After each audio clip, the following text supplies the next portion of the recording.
Young generation তাদের কথা তো ছেড়েই দিলাম। আজকাল ম্যাচিওর ব্যক্তিরাও কত জায়গায় কর্ম খারাপ করে ফেলছেন।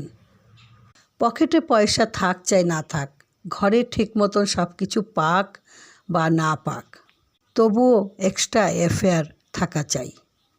এগুলো সম্পূর্ণটাই একটি ব্যাড কর্মা, নিজেরাই নিজেদের জন্য করে নিচ্ছেন। কেন হচ্ছে জানেন এগুলো?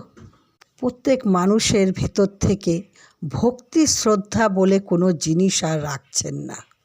ঈশ্বরের প্রতি একদম বিশ্বাস নেই, যার কারণে নিজেদের সন্তানগুলো নেগেটিভ হয়ে যাচ্ছে।